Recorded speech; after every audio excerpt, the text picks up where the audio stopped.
Hello, Divine Collective. This is a reading for you. And I done a preview of what's coming up. And I said, damn, this reading is banging. This reading is fire. Damn. Because this reading is full of revelation.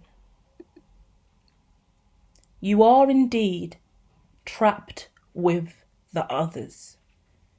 You are being guided to break out, escape, set yourself free. I am using the Rider-Waite Tarot in the middle. I am using the TV Tarot either side. It's deep today because under the dome is the Four of Pentacles. And the 100 is the Seven of Cups. You are going through it right now. You are holding on for dear life. Furthermore, you are trapped. You are trapped in a community, a social group, family, friends. Your surrounding environment is not what you need. It's not what you want. But for some reason, you have ended up here. Some of you could actually be in prison. If you are watching me on your prison phone that you hide under your mattress, big up yourself, fam. I see you. Okay. Free my man. I'm joking. If you committed a crime, do your crime, because karma and dharma are real. Do your sentence, son. Yeah? And actually be safe in there and follow the rules. I am working on technology that improves the lives of many of you in prison right now, having to have secret phones and shove phones up your bum hole and make ramen deals for technology. I am working on a lot of stuff out here in real life. Go to hermitology.me. Jokes and banter aside, seriously guys, the standards and quality of life for so many of us need to change. And that's what I'm going to talk about with all of you guys today. And if you are actually imprisoned for real, then I'm really, really sorry, because this is going to hit you even worse, because you are indeed trapped inside. So your escape's going to be different. So already the approach I'm going to take in this reading for all of you guys, this is a healing service now we're diving into. This is also going to be how you survive and sustain yourself surrounded by the others. If you can't leave them, if you're trapped in a cell with another person, you share a bedroom with another person, yeah? You share living quarters really closely with somebody else. You live with someone you don't want to live with. Many different ways to be trapped. First and foremost, I'm drawn. Oh, listen to this, because I got Siamese vision when I said joined. Joined at the hip. You and someone else are joined at the hip. You could be business partners. You could be associates. You could be shared roles in the leadership team. Joint managers. Joint C-suite executives. You work with each other every single day. But one of you is flanking, failing, dishonest, immobile. Somebody's not really moving right now health wise. There is another reading out on the channel about using a stair lift and having problems moving around, maybe getting in a wheelchair. So we're talking about that. Someone could be bedbound, bound to a wheelchair. Someone else could be incredibly annoyed by having to deal with the wheelchair person all the time. I'm being honest. And this is a safe space. And this is why I do tarot in this way, because someone feels like they've got to look after somebody else who is bound to a wheelchair. And no one has sympathy for the person who's pushing the wheelchair around all day. They're like, oh, they're in a wheelchair now. That's really, really sad. I can't believe you can't use your legs.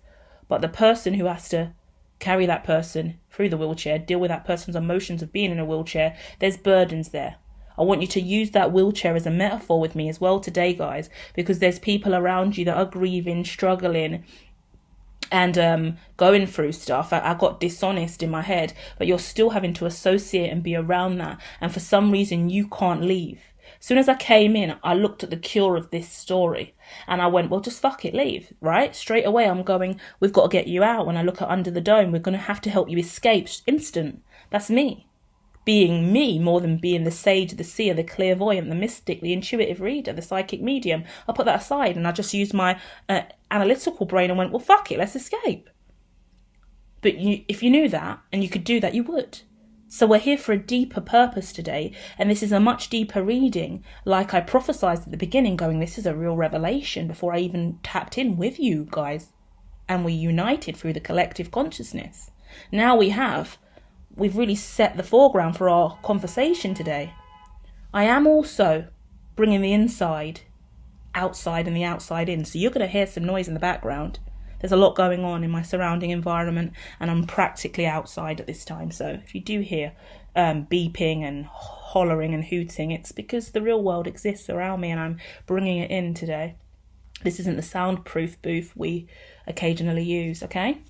So let's keep diving. The first thing I really, really want to tap in on is the 100. Because what happens in the 100 is there's a whole load of people that live in the sky crew. They've lived up there for many times because Earth is not habitable. Yeah? Inhabitable, right? Years and years they've all lived in the sky in a space station. But the space station is crumbling. And 100 of them are being sent down to Earth to see if they can survive. And they're not choosing the best of the best to go down to Earth because we don't even know if the oxygen's good down there. We've never been down there in years. It's an emergency flight. We've got to go. So they choose 100 prisoners. Yeah? Not the greatest kinds. And they throw them in, toss them down.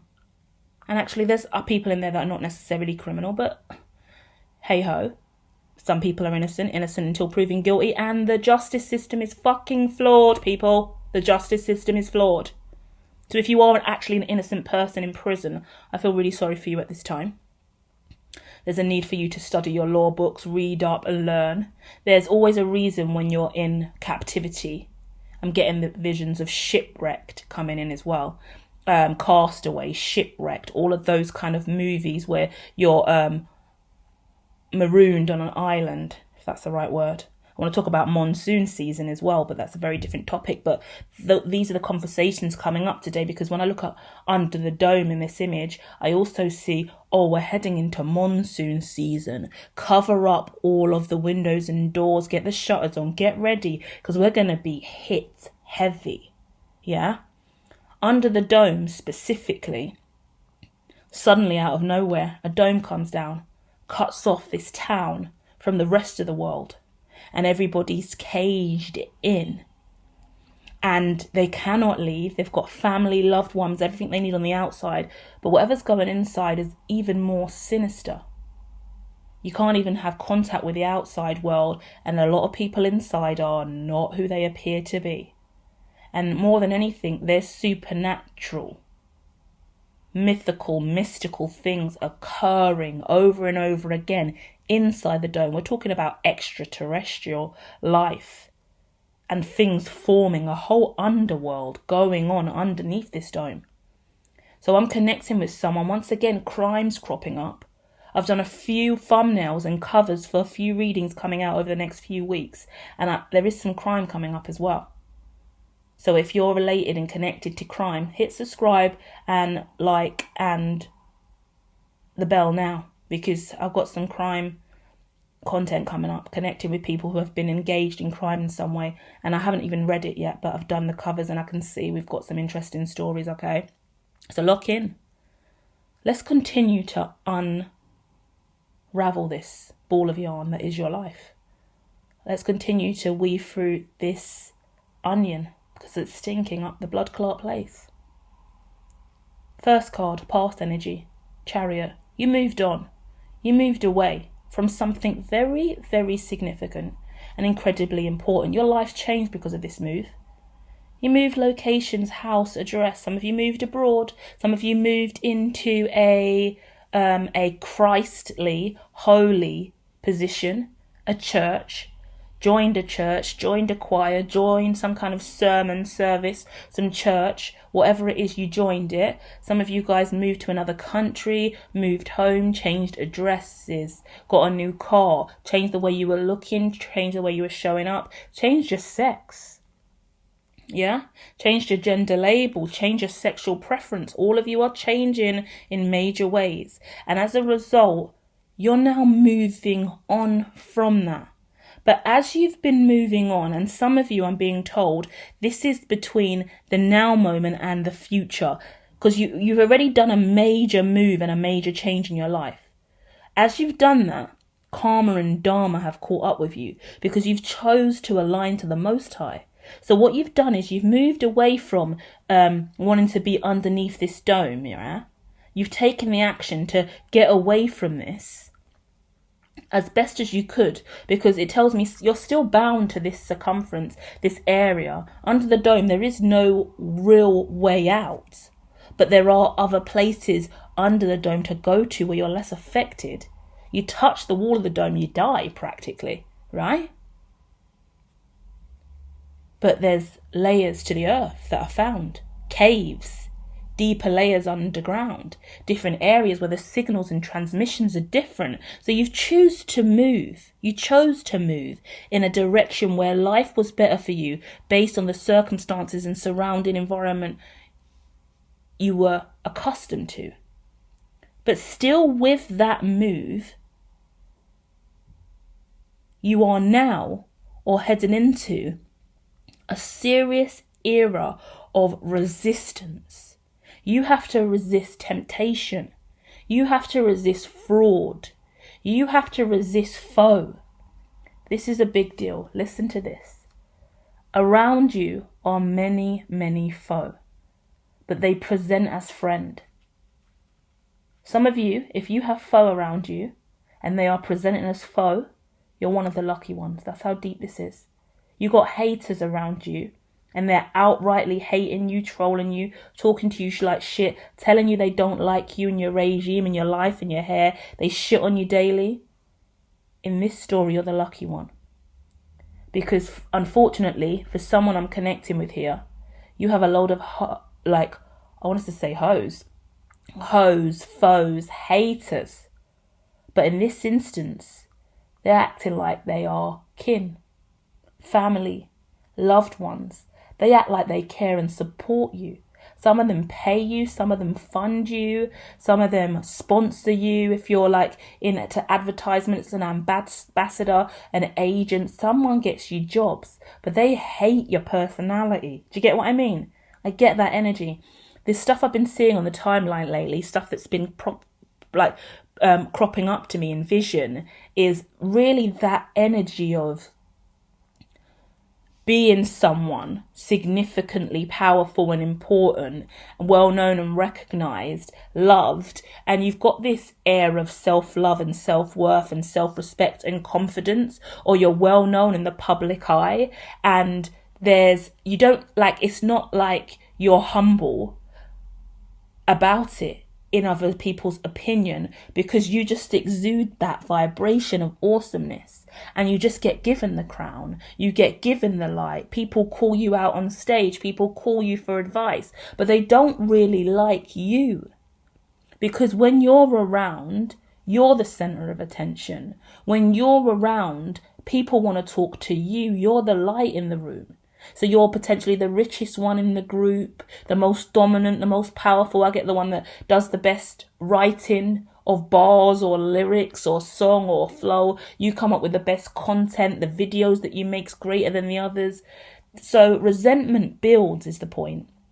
A lot of messages coming at me over and over again with examples of how resentment builds in the ones that look up to you, because they're trying so hard to elevate. You give them advice. If you do this and you make this, then you can be like me, or you'll get the numbers I have, or you want to get as much money as I have. You want to have the opportunities that I have in life. Then you've got to do this and you've got to do that. And they lap it up, but it hurts them because they inherently miss the keys to your success, which isn't the resentment you have. Because you're not in anybody else's lane. You're not desiring to be any of those things. You just are. And that's the difference between winners and losers, in my opinion. I say it all the time. There are those of us that are just us. And as a result, we flourish and we lead. Everyone is that. But so many people are so far removed from who they are, they think the answer is asking you how you succeeded. And there's a twist in the tail to that. Let me explain. Because for me, I love looking at other people. I love Jeff Bezos and his life story. I love some of the quotes that Jensen Huang has shared, CEO of Nvidia, right? I love Elon Musk's life story. I love people's journey because when I see it, it motivates and inspires me. But I don't carry resentment. Why would I?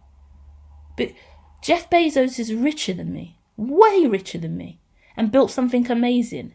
Why would I carry any ounce of hatred or resentment to him for being an amazing leader and someone who's lit the way for others who desire to build something that's never been built before? Why wouldn't I have admiration, love, and respect for somebody like that? But there's loads of people out here who hate him. Rich, he doesn't deserve all that money. But you use Amazon Prime on a daily basis for next day delivery. Who else can do that? Who invented that paradigm? You're living luxuriously because of this man. And his life's more luxurious than yours because he created it. But he shared that luxury with you because he had a vision and a dream that didn't involve anybody else spoon feeding him the way. Right? So I'm talking to a collective of Jeff Bezoses, of higher level beings who want to do and be more than just the everyday average. Whilst everyone around you is oozing everyday average, how can I be more like you? How can I be more successful in this way? And we ask questions we admire to be, we look up to, but it's disgusting when it's really wrapped in faux. It's really wrapped in resentment. It's really wrapped in hate. Because how are you going to come to me, ask me how to be more like me, when really, inherently, you hate me for being me because you wish you were in my position? And that's the problem here. That's why you're not like me, because you're wishing me away. You're wishing negatively. And I would never do that. That's why I'm successful. Because I don't wish away people's success. I'm not wrapped in jealousy, envy, and ego. Yet you look at me and find me egoic and lacking humility because you could never pull up and exude my vibration. Because if you did pull up and exude my vibration, you would feel so insecure with self. Why? Because that's not who you are. And that's okay. This ain't a diss track today. This is facts. This is inherent cognition, human functioning, processing. Everyone's beautiful. So as I talk to you and I big you up and I rate your vibration and energy, I go, that person that we're talking about, that foe around you, the first one that comes to mind, yes, you got several, but the main one that you know is licking your batty crease but hates you, they're awesome, you know. They're fucking amazing. But that won't come through until they know it's true. And that's all we can ever really teach other people at this point. You're inherently amazing. Nothing I do, nothing I say will ever do anything for you. It's got to come from within you. And if you can inwardly internalize who you are and who you desire to be, then you can see yourself in the others. Period. Yeah? I look at Jeff Bezos and I see myself in Jeff. Whether that's possible or seen as egoic, you can choose. You have a narrative. Feel free to project it upon me in the comments, right? We all have perspective. It's allowed. I look at Jeff and I see myself and I love it. Look at Elon and I see myself and I love it because firstly, I'm a shaman, seer, sage, mystic, clairvoyant, mastermind, genius. Like we can rift about the awesome words that exude and surround me and you.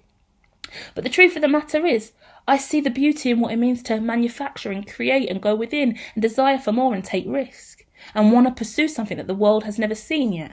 Yeah? So you can look at any single person in this world and go, some of you can look at Michael Jackson and go, I see myself in him. I see myself in Michael Jackson.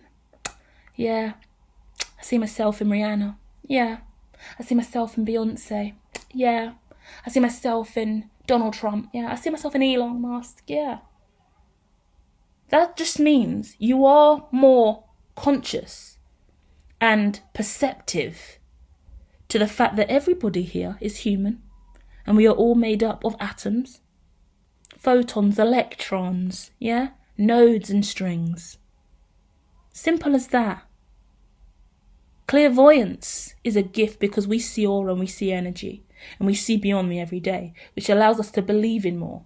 So instead of me looking at the richest men on Forbes going, my God, how unattainable is that life? And I'm so far removed. And some people will look at Jeff and look at Elon and go, I'm so poor. I won't even look at them. I won't even read. I won't even hear their life story. I don't want to know them. I'm so beneath them. I'm so poor. And that's a mindset. And I'm telling you this, my darling, because you're showing up in the reading as that leader. We're talking about the main character in the 100. And that they're all kind of main characters. They all have their own story that breaks off in amazing ways. I love Octavia. I went through years of thinking that I was going to name my firstborn child Octavia come Sky Crew. That's how obsessed I am with the 100. Octavia come Sky Crew. I just could hear it in my head. And I thought my firstborn child, if it is a girl, should be called Octavia come Sky Crew. And that's how people would have to say it too. That's who I am. I'm not your everyday person, and neither are you. So let's journey on. Clark, in the 100, main character, the blonde at the front that you see. Her mum was actually a leader on the sky ship. She came down, took on a very serious lead role. Bellamy, who you see, the guy in the back, behind Octavia.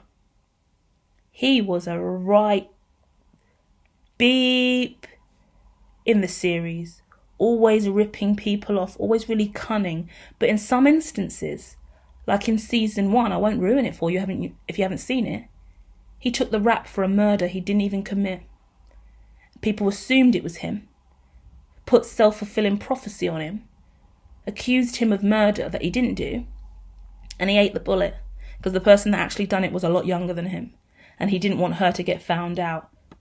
He has a lot of heart, but he's an absolute prick at the same time. And that's the difference, is whether you love his character or not. Actually, his name's not Bellamy. I can't remember his name now. But, sorry, Bellamy is the guy with the moustache. Talking about the guy behind Octavia on the far left here.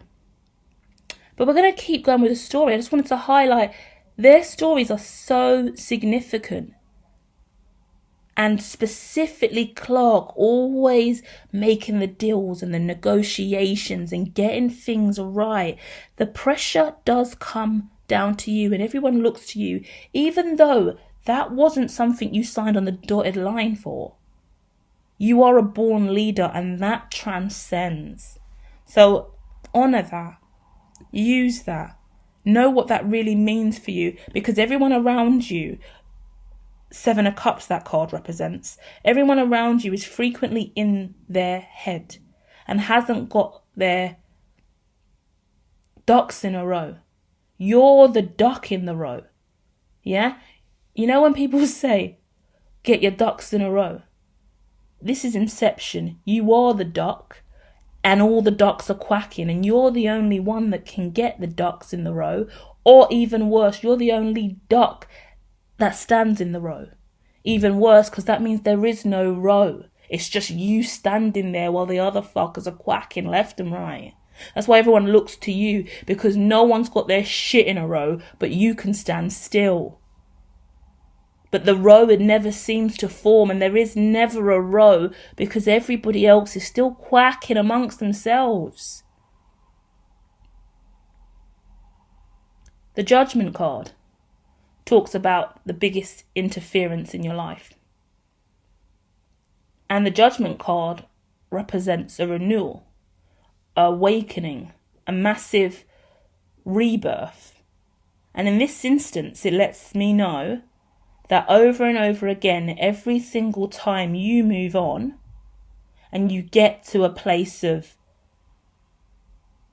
almost safety, you're attacked again. I'm talking to someone who is surrounded by foe. Everyone around you quacking. You're one of a kind in your ecosystem, in your community, in your social group. And the truth of the matter is, you have to get away. You have to. I'm telling you now, someone is trapped with the others. And you're the king or queen to these guys. They'll never tell you that because they're the ones stabbing you in the back, frequently hurting you, violating you, tearing you down. But they are quick to come to you for a rebirth. Whatever you do, something for these people. You heal these people. You give to these people. You quash beef. You cure these people. See religion here quite a lot. I see flag with this. I see the England flag, but St. George's flag as well. It gives me a lot of different things around the St. George's flag in the United Kingdom and what that means. A lot of controversy around flags throughout 2025. So that could be significant for you as well, representing a specific flag or logo or brand, and that keeping you in a certain groups, representing a certain race, a certain agenda, something you've signed on the dotted line for. But I already said you didn't sign on the dotted line for this. So maybe looking over your contract if you did sign something, or accepting that you're not bound to do this job if you're not signed on the dotted line for it, right? Because here, 9 of Wands, you are incredibly guarded. This is your vibration and frequency. You know full well what I'm talking about, don't you? Hit the like, support the channel, subscribe if this makes sense to you, because somebody here knows. This is your vibration and frequency. You are guarded. You don't go near these people when you have the chance not to. You don't want this rebirth. But you've never initiated death. Your greatest asset is death. The death card. You need to activate the death card. You need to let this die. This needs to come to an end. 4 phone numbers need to go. 4 phone numbers in your phone that need to go forever. That means blocking, deleting, removing them from your life. If they're 4 phones that you have, you got 4 additional phones. I could be talking to someone in criminal activity. I've got to be honest, okay? Don't worry, you're protected over here, okay? No one knows no one, okay? The truth of the matter is, I'm seeing someone who could have 4 trap phones, and you give them out to all of these people. Something tells me that they link back to you in some way, shape or form, or your phone number, your genuine phone number. So listen to this. This is a prime example of dickheads, right? Everybody is told to use a burner. You've bought 4 people burners. All these people have got burners, have not really got anyone's number in that phone except yours. And they haven't got your burner number in the phone. They've got your original number in the phone. They're foe. They could subconsciously act like they didn't know what they were doing. And generally, they didn't know what they're doing because they're quackers. They're stupid.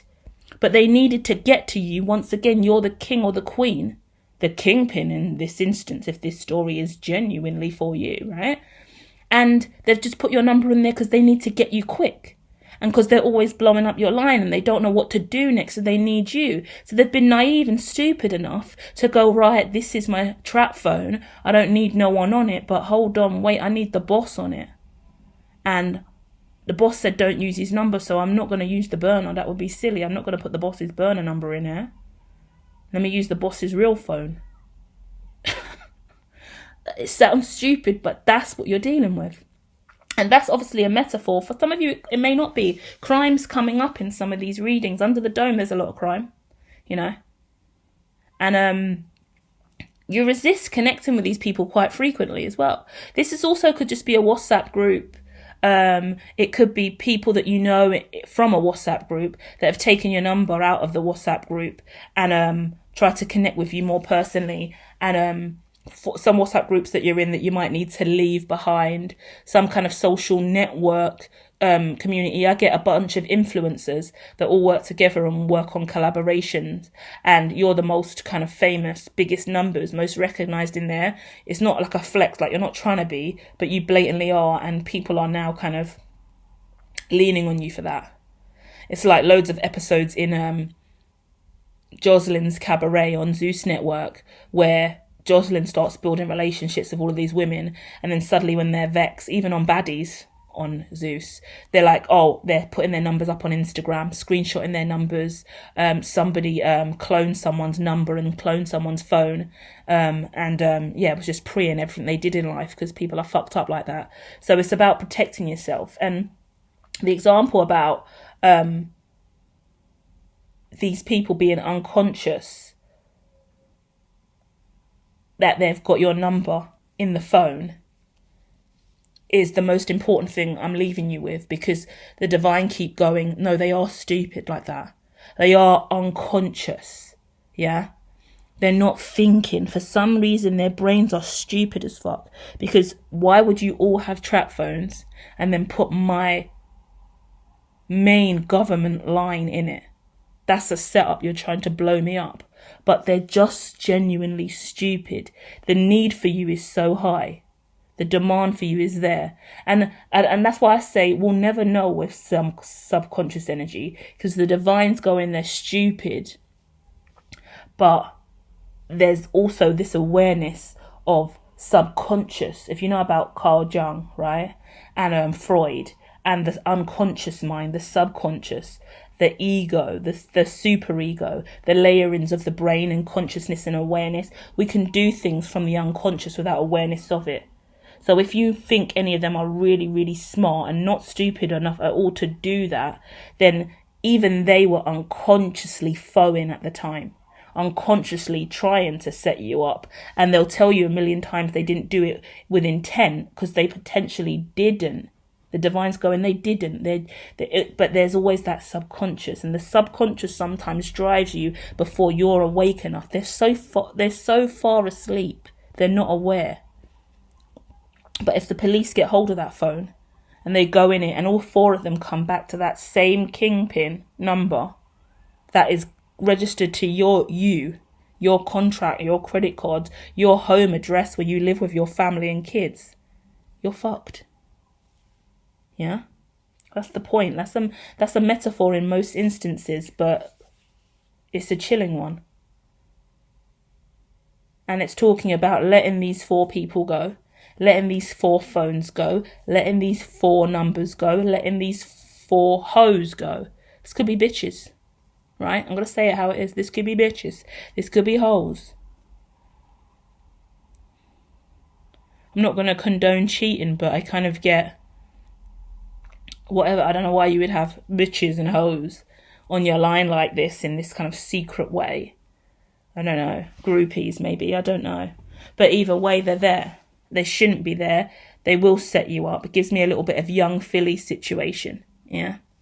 We're like getting caught up in that life and it blowing up in your face to a certain degree. So hold that energy as well. You know, the mistakes we make when we don't use our initiative and we think certain behaviours like strangling bitches during sex and being rough is okay because you do that from whatever community or social group you came from, and the women seem to be submissive and love that, or get freaked out and turned on by that aggressive, violent energy. But you travel abroad to Spain or Australia where women are not comfortable with that kind of behaviour, and you're dealing with women with very different standards and very different ideologies of what's acceptable. Yeah, Latino women and what they have expectations of in the bedroom versus black women versus white women versus Australian women versus Eastern European women. It's going to be different, but yet it's all based on how you behave and what you know is right and wrong in relation to law and the community that you're in. So you've got to learn. And the divine's giving me, you're not leaving this community or space anytime soon, because it seems like you've built a following or a lifestyle, or you've got a sentence to complete there. So it's about you understanding that entirely. And they're giving me 4 years before you can even potentially unlock and release this social group and start butterflying off into new directions. It's like trying to work out who to use as an example for you guys. It's a difficult situation to say, and I want to end on a more positive note than this. But it's giving me social media influencers who build a big following, doing a specific kind of content style and being in a very specific social group. All your following, all your numbers comes from that group, yeah? So when you leave that group, you will be practically starting again. I spoke about Leanne from Little Mix. So she's starting her own career. She's starting from scratch again. Jessie from Little Mix also. And can't remember the other girls' names from Little Mix, but they've all kind of gone on their own career. Their numbers have had to drop. Their money and monthly incomes had to drop because they're not in the group, and their brand on their own, very different. Same with One Direction. Humongous band, but on their own, different. Yeah? Fifth Harmony, the same scenario as a group. You are stronger. When you separate, it's harder to break through, unlike Beyonce, Destiny's Child. Beyonce was always seen as the star and the centre piece of all of it. So when they broke and split up, it was so Beyonce could go solo because the whole universe was screaming, bitch, you're a solo act. Yeah? Queen, rise up and take the whole stage for yourself. And that is the story here. It's about you learning and coming to terms with who you are in this. Because I'm saying to you today, bitch, take the whole fucking stage. Yeah? Whoever you're with, all these people surrounded Clark at this time. Yeah? With these two characters here and these two characters here and Clark in the middle of all of it. It's going, you don't need 100 other people involved in this. You take the reins and you run it. That's what it's about. It's really, really nice in that sense as well, because it gives me success is going to come. It gives me, okay, this is the final example. I love to use examples like this. Once again, Jordan is my epitome of psychoanalyst, of vibration, of success in the social media field, whereby he came from Love Island. A lot of Love Island influencers do not survive. They really, really struggle. They have no money after coming out of Love Island. They get maybe near enough 1 million followers on Instagram or one of their accounts. They haven't got YouTubes or anything else going for themselves. They're struggling, but even then they're still celebrities. When they go out on the street, they're seen and known, and they're struggling to get deals and sponsorships and branding, and they fall off. There's so many of them, they can only get so much, and they've got to pay for their whole lives with it. It's really hard. So with that in mind, Jordan came out, went through the hard graft of trying to find himself in a community he didn't belong in, and slowly over time he found his way out, became a model. He's so stunningly sexy and gorgeous, so amazing when he takes photos, so alternative. Like he's a designer's absolute wet dream in some instances. When he had his dreads, and I'm into fashion and design and fabric and layering, right? I'm into everything. Go to hermitology.me to learn more about me. But he's just fantastic. When he was in his dreads era, everything he wore, whoever was styling him, I was like, who is styling you? You look sensational all the time.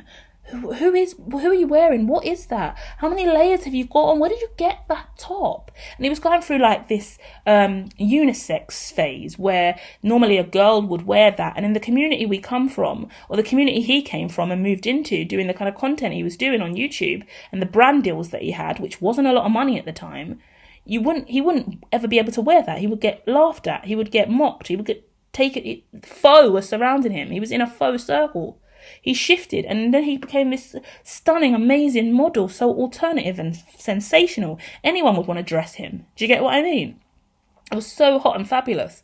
So that's just the point of finding your way and leveling up. And I'm sure he's worth a lot more money than he was when he was doing all that fucking shitty ass low rent content. Rude. But that's the point. He didn't fit in. He was made to feel like shit for being there. And that's because it wasn't for him. So when you're targeted over and over again and you're made to feel shit for being somewhere, it's because they can see you don't fit in with them. And that's a sign of good faith. You don't belong here. That means you belong for something else. And when people look at you in that snidey little face and look down on you, it's because you're worth more. You're worth more than you could ever imagine. You're hanging around with these lot. But only until you realise that will you be free. And they keep giving me 4 years. 4 years. 2 years you'll have the awakening. 4 years you'll know for a fact where you're meant to be. So now you've got a journey on. Journey on now by yourself. 2 years for the full-on awakening of your niche, your destiny, your purpose, where you're meant to be, and then 2 more years after that to fully activate and move in towards that. So you're going to leave a load of people behind. You're leaving all these people in the dust. These people will not be coming with you. You will not really speak to them at all. Some of these people, you live with them practically now. You speak to them on the phone every single day. 4 years from now, they won't know you. You won't have any time for them, and it won't be a big issue. It'll be awkward over the next 2 years to get to that point, but you're going to fuck all these people off and go where you're meant to be, because at the end of the day, they can act like they love and care about you, but they resent you and they hate you and they're bitter because they want to be where you're at. They can never be where you're at because they're bitter and resentful for not being where you're at, which is the absolute paradox of success for them in relation to looking at you in that way, because you would never look at them like that. You love them, you support them, you see them for who they are, and that's the inherent behavior. And someone needs to go back to their inner child wounded and their broken layers of self to find out who they are, instead of choosing to hate you for who you are. When people hate you for who you are, they hate you because of who you are. Simple as that. They, them, not you. You're looking in a different direction. You're doing you. Keep doing you. You can't do anything about anyone who wants to bring low vibe, hate energy, bad mind, toxic vibrations and tell you you're not you, or you're not doing enough, or you're not this, or you're not that, or you could go this way or that way. And this was none of the narrative of the last 40 minutes we've been here. I'm sorry, guys, but I'm spinning out now, because there's a part of me that I think over the next 2 years, as you start locking doors and closing out cycles with some of these people, that's what's going to come up. Go and listen to the song Broski. Painful fucking song for me. By, who's it by, guys? You tell me. Luca. Is it by Luca? Jonah? Am I saying it right? Lucas. Is it Lucas? I'm blacking out. The song is called Broski. And it is the worst song because it makes me feel sick, because I resonate and I get it. And it's the one that you love the most, the one that's broski, that has been beside you all the time, but really with the faux vibration. And then it starts coming out and they're not even conscious of what they're really saying to you. And they're like, I love you and I'm there for you and I'll always rock with you, even though you didn't give me money and support me when I was trying to come up and do this and that. And I'm struggling, I'm going through it, but you're winning another album or you're getting another deal and you just drop more music. But it's cool, you're doing good. But I'm downer now. I don't understand how you made that 100k and you couldn't even cut me off a piece of that pie. Like, chill, because you're clearly not broski. You're a no-ski. And it burns. So prepare to be burnt over the next 2 years as you walk away. And that's the only reason you stayed, isn't it? Because you know staying prevents the burn. And you've tried to burn it. You've burnt these people before. They cried, innit? Tell me I'm wrong. Or explain more in the comments. Some of your people cried. You got a girlfriend that cried, didn't want you to leave. That's why you took her back, because she cried about it. The only reason you're with your girlfriend still to this day is because she cried for you to be back with her. Doesn't mean you want her. Do you get what I mean? Nightmarish. Because sometimes we are too nice. Oh, we got back together because she wouldn't stop crying about it. So I had no choice. You always have a choice. Oh, my friend, I stopped talking to him because I said he's really a hater, but he started crying, kicking up stink. His mum called me, saying he's low, depressive, potentially suicidal, so we're back being best friends again. You get what I mean? It's not the way. All of these people are pissed at me. They think I'm like getting too big for my boots and I'm not really there for them anymore. And they've all kind of called it intervention, saying I'm changing and da-da-da-da-da. So I'm sticking it out now for them. Wrong choice. When you burnt them the first time, that was the right choice. Clearly you didn't burn them hard enough. You didn't burn them to a crisp. And that's obviously a metaphor, and I laugh at myself at who I've become. I do, because to be a genuine light worker, And I'll pull on Sadhguru again, because Sadhguru only said last week, I hope your dreams don't come true. And I was like, Sadhguru, that's rude. Please don't say that. But he did.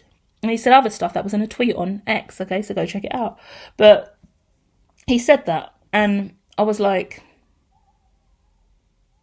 damn. That's where we're at in spirituality. He's like, I hope your dreams don't come true. You're not dreaming for the right thing. So maybe revise that. But you're just dreaming for materialism. You're just dreaming out of ego. So I hope your dream don't come true, because that's not the way you're meant to go. And that's how God acts. That's how God speaks. That's the higher level cosmic Brahman influence that comes through sometimes, is you're not even dreaming right. Yeah? You didn't burn that person hard enough, is basically what I just said to you. If you burnt them hard enough to a crisp, they would have been dust. And they would have moved out the way, got out of your fucking way, and they would have rose like a phoenix from the ashes when they were ready to. But now, no, they're just around you quacking again. And you're the only one standing in the row. Yeah? When we burn people, we let people go. We do it for a reason. I keep saying burn, because I'm talking about the phoenix rising from the ashes. That's them. You understand burning. I said Jensen Hang, or Hang, however you say it, CEO of Nvidia, he said, I hope you suffer. And I said, my gosh, everyone is turning. The spiritual community are turning. Sadhguru said, I hope your dreams don't come true. And Jensen said, I hope you suffer. Live and direct. Because they're outrightly saying you ain't shit if you don't suffer. And you're not even manifesting right. So I hope your dream don't come true, because that ain't even the right way to dream. Do you get what I mean? We're tired. Our spiritualists are exhausted. God forbid we keep stroking your ego and all you do is quack. Do you get what I mean? So, if you're in relationships for pity, and you're in relationships with people that burn you frequently, or you've accepted the foe in your life. You've accepted the foe as your lifeline. Some of the people that are your next of kin are foe. No, I'm done. I'm coming off the line. Go and fix that. Don't try and tell me you got next of kin that are foe. So when you die, that person's going to handle your death and your will, but they're foe. No, don't go out like that, please. Because that's what you're telling me. You're telling me that if worse comes to worse and you have to leave this plane, the person that you're leaving to take control of everything is foe, really. You best change your next of kin. You best change your will. And who am I to be talking like this? I'm not even talking about money, and because it gets tense when we talk about wills and we talk about money and stuff, but I'm talking about the main person. Your next of kin is foe. That's what you're telling me. Someone just came through from the divine and said their next of kin is foe, and they know it. Why would you do that to yourself? Because they cry. Because they scream suicidal ideations. Because they're down and out. Because they can't see a life without you. That's not your business. They need to be burnt to dust so they can find their way into the Phoenix Rising department, where you have frequently been. That's why you're so lit. I'm out. And you will be out too. Take your time. You've got about 2 years to get this plan in check. Don't rush it. I know you're smart and wise. You're smarter and wiser than me. You're going to go slow and steady over the next 2 years to slowly hatch an escape plan. And you're going to be like Harriet Tubman. Bust out of this bitch. Underground railroad it. And you'll be alive and free in your brand new dimension 4 years from now. Well done. Lucky you. You will escape the others. Give it time. Namaste.